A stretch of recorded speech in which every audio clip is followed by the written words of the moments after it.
ಮಾತು ಅವ್ರಂಗಿರ್ಬಾರ್ದು, ಮಾತು ಇವ್ರಂಗಿರ್ಬಾರ್ದು. ನಿಮ್ಗೆ ಎಲ್ಲಿ ಖುಷಿ, ಬಹಳ ದೂರ ದೂರ ಇದ್ರಿ ಕಾಣೋದಿಲ್ಲ, ನಿಮ್ಗೆ ಎಲ್ಲಿ ಸಂತೋಷ ಆದ್ರೆ ನಮ್ಮ ಚಪ್ಪಾಳೆ ತಡ್ರಿ, ನಮಗ್ ಮಾತಾಡ್ಲಿಕ್ಕೆ ಅನುಕೂಲ ಆಗ್ತದೆ ಅಂತ ಹೇಳ್ತಾ, ಮಾತು ಅವ್ರಂಗಿರ್ಬಾರ್ದು, ಮಾತು ಇವ್ರಂಗಿರ್ಬಾರ್ದು, ಮಾತು ಹಂಗಿರ್ಬಾರ್ದು, ಮಾತು ಹಿಂಗಿರ್ಬಾರ್ದು, ಮಾತು ಹಿಂಗಿರ್ಬಾರ್ದು, ಮಾತು ಹಂಗಿರ್ಬಾರ್ದು, ಮಾತಾಡಿದ್ರೆ ಮಾತಿಗೆ ಯಾರ್ದು ಹಂಗಿರ್ಬಾರ್ದು. ಮಾತು ಹಿತವಾಗಿರಬೇಕು, ಮಾತಿನಲ್ಲಿ ನೀತಿ ಇರಬೇಕು, ಮಾತಿನಲ್ಲಿ ಪ್ರೀತಿ ಇರಬೇಕು, ಮಾತಿನಲ್ಲಿ ರೀತಿ ಇರಬೇಕು, ಮಾತಿಗೊಂದು ಉದ್ದೇಶ ಇರಬೇಕು, ಮಾತಿಗೊಂದು ಸಂದೇಶ ಇರಬೇಕು, ಮಾತಿನಲ್ಲಿ ಒಂದು ಆದೇಶ ಇರಬೇಕು, ಮಾತಿನಲ್ಲಿ ಮಿತವಾಗಿರಬೇಕು, ಹಿತವಾಗಿರಬೇಕು. ನುಡಿದರೆ ಮುತ್ತಿನ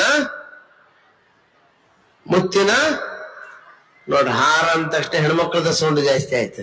ಮುತ್ತಿನ ಹಾರ ಅಂದ್ರೆ ಅವ್ರಿಗೆ ಬಹಳ ಇಷ್ಟ. ನೋಡ್ಬೇಕೀಗ ಬಹಳ ದೂರ ಆಗ್ತದೆ, ಅದಕ್ಕೆ ನೀವು ಸ್ವಲ್ಪ ಸಹಕಾರ ನೀಡಿ ನಮಗೆ ಅಂತ ಹೇಳ್ತಾ, ಧ್ವನಿ ಸ್ವಲ್ಪ ಪ್ರಾಬ್ಲಮ್ ಇದೆ. ಒಂದಷ್ಟು ಧ್ವನಿಗಳನ್ನು ನಿಮ್ಮ ಮುಂದೆ ಪ್ರಸ್ತುತಪಡಿಸ್ತೀನಿ. ಯಾವ ಧ್ವನಿ ನಿಮ್ಗೆ ಇಷ್ಟವಾಗ್ತದೆ ಚಪ್ಪಾಳೆ ಕೊಟ್ಟು ಪ್ರೋತ್ಸಾಹ ನೀಡಿ ಅಂತ ಬೇಡಿ. ಸೌಂಡ್ ಮೇರೆಗೆ ಅದ್ಭುತವಾಗಿರ್ತಕ್ಕಂಥ ಸೌಂಡ್ ಸಿಸ್ಟಮ್ ಸರ್ ಇದು.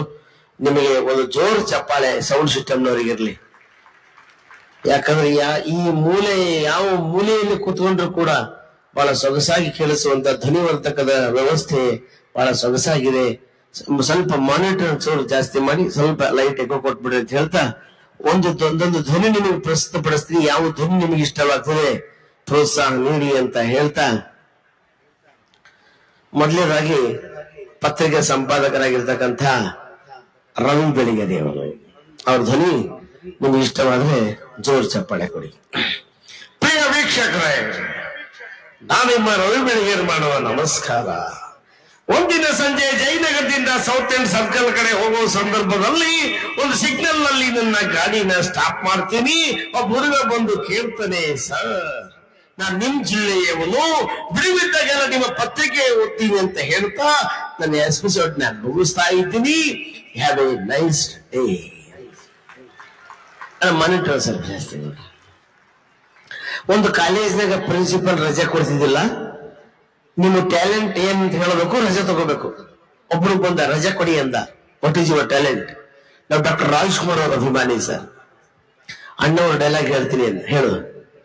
ಹೊಂಚು ಹಾಕಿ ಸಂಚು ಮಾಡಿ ವಂಚನೆ ನಮ್ಮ ರಾಜ್ಯವನ್ನೇ ಕಬಳಿಸಿ ಮೆರೆಯುತ್ತಾ ಇರೋ ಶಿವಸ್ಕಂದ ವರ್ಮ, ಯಾವ ಕದಂಬರ ವಂಶವೃಕ್ಷದ ಕೌರಕ್ಕೆ ಸಿಕ್ಕಿ ಪರಿಣಾಮವಾಗಿದೆ ಅಂತ ತಿಳಿದಿದೆಯೋ, ಅದೇ ವಂಶವೃಕ್ಷದಿಂದ ಮತ್ತೆ ಚಿಗುರು ತಲೆ ಎತ್ತಿ ನಿಂತಿದೆ. ಕನ್ನಡಿಗರ ಪೌರುಷ, ಕನ್ನಡಿಗರ ಸ್ವಾಭಿಮಾನ ಆ ಚಂದ್ರಾರ್ಕವಾಗಿ ನಿಲ್ಲುವಂತದ್ದೇ ಹೊರತು ನಿನ್ನಂತ ಕೋಟಿ ಪಲ್ಲವರ ನಿರಂತರ ದಾಳಿಯಿಂದ ಅಳಿಯದು ಎಂಬ ಸತ್ಯವನ್ನು ಪ್ರತ್ಯಕ್ಷ ಪ್ರಮಾಣ ಮಾಡಿ ತೋರಿಸುತ್ತೇನೆ ಅಂದ. ರಜೆ ಕೊಡ್ರಿ ಅಂದ. ಪ್ರಿನ್ಸಿಪಾಲ್ ಕೇಳಿದ್ರು, ಹಕ್ಕಿ ಕುಳಿತಾಗ 2 ಕಾಲು, ಹಾರುವಾಗ 4 ಕಾಲು, ಮತ್ತೆ ಕುಳಿತಾಗ 2 ಕಾಲು ಹಕ್ಕಿಯ ಶ್ರೇಣಿ ಹೇಳು, ರಜೆ ಕೊಡ್ತೀನಿ ಅಂದ್ರು. ರಜೆ ಬ್ಯಾಡ್ಬಿಡ್ರಿ ಅಂದ. ಇದ್ಯಾವ್ದ್ರಿ ಅಂದ. ಇನ್ನೊಬ್ಬರು ಬಂದ, ನಮಗ್ ರಜೆ ಕೊಡಿ, ವಾಟ್ ಈಸ್ ಯುವರ್ ಟ್ಯಾಲೆಂಟ್? ನಾವ್ ಇದೇ ಡೈಲಾಗ್ ಸಿದ್ದರಾಮಯ್ಯ ಹೆಂಗ್ ಹೇಳ್ತಾರ ಅಂತ ಹೇಳ್ತಿದ್ರಿ ಅಂತ ಹೇಳು. ಹೊಂಚು ಹಾಕಿ ಸಂಚು ಮಾಡಿ ವಂಚನೆಯಿಂದ ನಮ್ಮ ರಾಜ್ಯವನ್ನೇ ಕಬಳಿಸಿ ಮೆರೆಯುತ್ತಾರೋ ಶಿವಸ್ಕಂದ ವರ್ಮ, ಯಾವ ಕದಂಬರ ವಂಶವೃಕ್ಷ ಕ್ರೌರಕ್ಕೆ ಸಿಕ್ಕಿ ನಿರ್ಣಾಮವಾಯಿತು ಅಂತ ತಿಳಿದಿರುವೆಯೋ, ಅದೇ ವಂಶವೃಕ್ಷದಿಂದ ಮತ್ತೆ ಜಿಗಿನ ತಲೆ ಎತ್ತಿ ನಿಂತಿದೆ. ಯಾವ ಧ್ವನಿ ಕರೆಕ್ಟ್ ಆಗಿದ್ರೆ ಚಪ್ಪಾಳೆ ತಟ್ರಂದೆ. ಕಾಲ ಬಹಳ ಸೂಕ್ಷ್ಮ ಆಗಿದೆ, ಕೇಳಿ ಬಿಡಿಸ್ಕೋಬೇಕು ನಾವ. ರಜೆ ಕೊಡಿ ಸರ್ ಅಂದ. ಹಕ್ಕಿ ಕುಳಿದಾಗ 2 ಕಾಲು, ಹಾರುವಾಗ 4 ಕಾಲು, ಮತ್ತೆ ಹಕ್ಕಿ ಹೆಸರೇನು? ರಜೆ ಬೇಡ ಬಿಡಿ ಸರ್ ಅಂದ. ಇನ್ನೊಬ್ಬರು ಬಂದ, ನಾವು ಯಡಿಯೂರಪ್ಪರ ಅಭಿಮಾನಿ ಸರ್. ಯಡಿಯೂರಪ್ಪ ಈ ಡೈಲಾಗ್ ಹೇಳಿದ್ರೆ ಹೆಂಗ್ ಹೇಳ್ತಾರೆ ನೀನು ಹೇಳು. ಯಾವ ಒಂದು ಸಂದರ್ಭದಲ್ಲಿ ವಂಚುವಾಗಿ ಸಂಚು ಮಾಡಿ ವಂಚನೆಯಿಂದ ನಮ್ಮ ರಾಜ್ಯವನ್ನೇ ಕಬಳಿಸಿ ಮೆರೆದರು ಶಿವಸ್ಕಂದ ವರ್ಮ, ಯಾವ ಕದಂಬರ ವಂಶವೃಕ್ಷ ಕ್ರೌರಕ್ಕೆ ಸಿಕ್ಕಿ ನಿರ್ಣಾಮವಾಯಿತು ಅಂತ ತಿಳಿದಿರುವೆಯೋ, ಅದೇ ವಂಶವೃಕ್ಷವನ್ನು ಮತ್ತೆ ಚಿಗುರು ತಲೆ ಎತ್ತಿ ನಿಂತಿದೆ ಅಂತ ಹೇಳ್ತಾರೆ. ನಾನು ಮಾತು ಮುಗಿಸ್ತಾ ಇದ್ದೀನಿ. ಎಲ್ಲರಿಗೂ ನಮಸ್ಕಾರ, ತುಂಬಾ ಧನ್ಯವಾದಗಳು. ಇದೇ ಡೈಲಾಗ್ನ ದೇವೇಗೌಡರು ಹೇಳಿದ್ರೆ, ಅಲ್ಲ ಸ್ವಾಮಿ, ವಂಚು ಹಾಗೆ ಸಂಚು ಮಾಡಿ ವಂಚನೆಯಿಂದ ನಮ್ಮ ರಾಜ್ಯವನ್ನೇ ಕಬಳಿಸಿ ಮೆರೆಯುತ್ತಾ ಇರೋ ಶಿವಸ್ಕಂದ ವರ್ಮ, ಇಷ್ಟು ಸಾಕು. ರಜೆ ಕೊಡ್ಲೇ ಇಲ್ಲ. ಇನ್ನೊಬ್ಬ ಹುಡುಗ ಬಂದ. ಕಾಲೇಜ್ ಅಂದಾಗ ಎಲ್ಲಾ ರೀತಿ ಹುಡುಗರು ಇರ್ತಾರ್ರಿ. ಅವ ಬಿಜಾಪುರ ಹುಡುಗ, ನಮಗ್ ರಜೆ ಕೊಡ್ರಿ ಅಂದ. ನಾವು ಬಸರಗೌಡ ಪಾಟೀಲ್ ಯತ್ನಾಳ್ ಅವ್ರ ಅಭಿಮಾನಿ ಸರ್. ಅವ್ರು ಈ ಡೈಲಾಗ್ ಹೇಳಿದ್ರೆ ಹೆಂಗ ಹೇಳ್ತಾರ್ರಿ ಅಂತ ಹೇಳ. ಎಲ್ಲಿದ್ರ ಇವೆಲ್ಲ ಒಂದ್ ಸಾಕೋದು ಸಂಚ ಮಾಡೋದು ಇವೆಲ್ಲ ನಮಗ್ ಗೊತ್ತಿಲ್ಲ. ಇವೆಲ್ಲ ರಾಜ್ಕುಮಾರ್ ಅವ್ರು ದೊಡ್ಡ ನಟರು, ಸಿನಿಮಾದವ್ರು ಸಿನಿಮಾ ಮಾಡ್ಬೇಕು, ರಾಜಕೀಯದವ್ರು ರಾಜಕೀಯ ಮಾಡ್ಬೇಕು. ರಾಜಕೀಯದವ್ರು ಸಿನಿಮಾಕ್ ಹೋಗ್ಬಾರ್ದು, ಸಿನಿಮಾದವ್ರು ರಾಜಕೀಯ ಡೈಲಾಗ್ ಹೇಳ್ಬಾರ್ದು. ಇವೆಲ್ಲ ಬೇರೆ ಯಾರ ಕಲರ್ ಹೇಳಿಸ್ಕೊಟ್ರು ನಮ್ಮ ಕೈಲಿ ಆಗೋದಿಲ್ಲ ನಡ್ರಿ. ಅದ ಇನ್ನೊಂದು ಧ್ವನಿ ಇದೇ ಡೈಲಾಗ್ ಇನ್ಯಾರ ಕೈಲಿ ನಡೆಸೋಣ ಅಂದ್ರು, ಈ ಭಾಗದ ಇನ್ನೊಬ್ಬ ರಾಜಕೀಯ ಮುತ್ತಜ್ಜರಾಗಿದ್ದಂತ ಬಾಬುರಾವ್ ಚಿಂಚನ್ಸೂರ್ ಅವರು ಈ ಡೈಲಾಗ್ ಹೆಂಗ್ ಹೇಳ್ತಾರೆ, ಇವತ್ತಿನ ದಿವಸ ನಮ್ಮ ಡಾಕ್ಟರ್ ರಾಜ್ಕುಮಾರ್ ಅವರು ದೊಡ್ಡ ನಟರು, ಅವರು ಅಣ್ಣವ್ರು ಹೇಳಿದ್ ನಾವು ಹೇಳಕ್ ಆಗ್ತದೇನ್ರಿ? ಆಗುದಿಲ್ಲ. ನಮ್ಗೆ ಏನಪ್ಪಾ ಅಂದ್ರೆ ಅಣ್ಣವ್ರ ಡೈಲಾಗ್ ಕೇಳಿ ನಮ್ಮ ಹೃದಯ ನಾಟಿದಂಗಾಗಿದೆ. ಅದಕ್ಕೆ ನಾವು ಒಳಗೆ ಹೇಳಕ್ ಆಗೋದಿಲ್ಲ.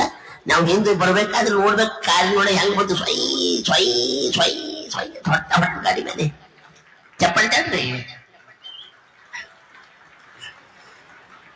ಇನ್ನೊಂದು ಧ್ವನಿ ನಿಮ್ಮ ಮುಂದೆ ಪ್ರಸ್ತುತಪಡಿಸ್ತಾ ಇದ್ದೀನಿ. ಭಾರತದಲ್ಲಿ ಅತಿ ದೊಡ್ಡ ಶ್ರೀಮಂತರ ಪ್ರಧಾನಮಂತ್ರಿ ಆಗುವುದು ಅಂತ ತೋರಿಸಿಕೊಟ್ಟವರು ಜವಾಹರ್ಲಾಲ್ ನೆಹರೂಜಿ ಅವರು. ಒಬ್ಬ ನಿಷ್ಠಾವಂತ ವ್ಯಕ್ತಿ ಭಾರತ ಪ್ರಧಾನಮಂತ್ರಿ ಆಗುವುದು ಅಂತ ತೋರಿಸಿಕೊಟ್ಟವರು ಲಾಲ್ ಬಹದ್ದೂರ್ ಶಾಸ್ತ್ರಿಜಿ ಅವರು. ಒಬ್ಬ ಮಹಿಳೆಯವರು ಭಾರತ ಪ್ರಧಾನಮಂತ್ರಿ ಆಗುವುದು ಅಂತ ತೋರಿಸಿಕೊಟ್ಟವರು ಶ್ರೀಮತಿ ಇಂದಿರಾ ಗಾಂಧೀಜಿಯವರು. ಒಬ್ಬ ಯುವಕರು ಭಾರತ ಪ್ರಧಾನಮಂತ್ರಿ ಆಗುವುದು ಅಂತ ತೋರಿಸಿಕೊಟ್ಟವರು ರಾಜೀವ್ ಗಾಂಧೀಜಿಯವರು. ಒಬ್ಬ ಮಣ್ಣಿನ ಮಗ ಕೂಡ ಭಾರತ ಪ್ರಧಾನಮಂತ್ರಿ ಆಗುವುದು ತೋರಿಸಿಕೊಟ್ಟವರು ದೇವೇಗೌಡರು. ಒಬ್ಬ ಚಹಾ ಮಾಡ್ತಕ್ಕಂಥ ವ್ಯಕ್ತಿ ಕೂಡ ಭಾರತ ಪ್ರಧಾನಮಂತ್ರಿ ಆಗುವುದು ತೋರಿಸಿಕೊಟ್ಟವರು ನರೇಂದ್ರ ಮೋದಿಜಿಯವರು. ಸ್ವಲ್ಪ ಲೈಟ್ ಎಕೋ ಇರ್ಲಾನ, ಒಂದು ಜೋರ್ ಚಪ್ಪಾಳೆ ತಡ್ರಿ ನರೇಂದ್ರ ಮೋದಿಜಿಯವ್ರನ್ನ ಈ ವೇದಿಕೆ ಕರ್ಕೊಂಡ್ ಬರೋಣ. भारत के सवा सौ देशवासियों में भाइयों बहनों, महात्मा गांधी जी के जन्मदिन अवसर पर हमने नया अभियान शुरू किए थे। स्वच्छता आंदोलन में आप सब भाग लिए, बहुत बहुत धन्यवाद है आपका। मित्रों, भारत कोई भूमि का टुकड़ा नहीं है, ये जीता जागता राष्ट्र पुरुष है। ये अर्पण का भूमि है, ये तर्पण का भूमि है, ये वंदन का धरती है, अभिनंदन का धरती है। यहाँ की नदियां हमारे लिए पवित्र गंगा माता है। हम जिएंगे तो भारत के लिए, मरेंगे तो भारत के लिए। मरने के बाद भी गंगा जल में बहती अस्थियों को कोई कान लगा कर सुनेगा तो एक ही आवाज आएगी, भारत माता की। बहुत बहुत धन्यवाद है आपका।